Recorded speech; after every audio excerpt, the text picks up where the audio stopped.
বিরতির পর স্বাগত।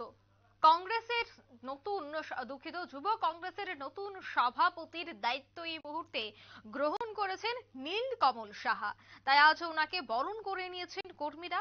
সংগঠনের কাজ শুরু হয়েছে বলে নতুন যুব কংগ্রেসের সভাপতি জানাচ্ছেন। দলকে এগিয়ে নিয়ে যাওয়ার লক্ষ্যেই তিনি এই মুহূর্তে কাজ করবেন, এমনটাই ওনার মত।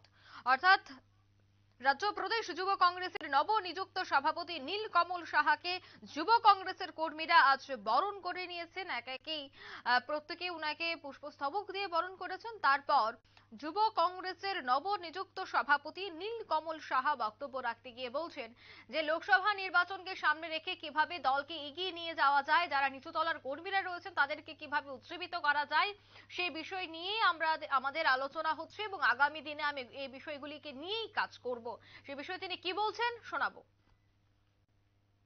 সরকার তা নিয়ে সবচেয়ে প্রথম লড়াই শুরু করব, কারণ আমরা দেখেছি যে আমাদের পুরো দেশে বেকারত্বের ভার হয়েছে 10.3%, আর রাজ্যের বেকারত্বের ভার হয়েছে 14। মানে একটা দেশের থেকে আমাদের রাজ্যের বেকারত্বের ভার বেশি। আমরা দেখেছি যে 18তে আমরা মোদী সরকারকে এই যুবকরাই ভোট দিয়ে জিতিয়ে এনেছিল এবং বলেছিল, তারা আমাদেরকে বলেছিল যে তারা প্রত্যেক বছর 50,000 বেশি চাকরি দেবে, কিন্তু 50,000 দূর, তারা শেষ 2 বছরে 2,000-এর বেশি চাকরি দিতে পারেনি। 2,000 চাকরিও আজকে টলমটল করছে।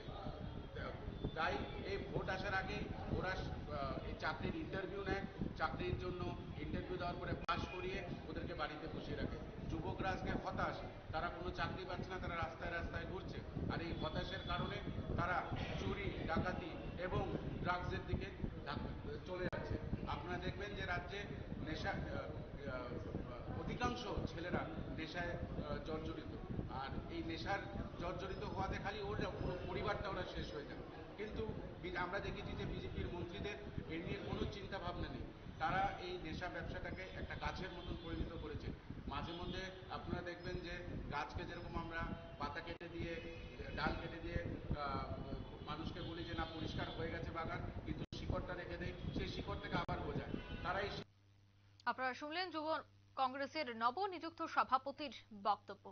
মূলত আজ ওনাকে প্রদেশ কংগ্রেস ভবনে যুব কংগ্রেসের নেতৃত্বরা ওনাকে বরণ করে নিয়েছেন। তারপর আগামী দিনে কি কি কাজ করবেন সেই বিষয়টি নিয়ে তিনি সংবাদ মাধ্যমের মুখোমুখি হয়ে আলোচনা করেছেন। নিয়ে নিচ্ছে ছোট্ট একটি বিজ্ঞাপন বিরতির সঙ্গে থাকুন।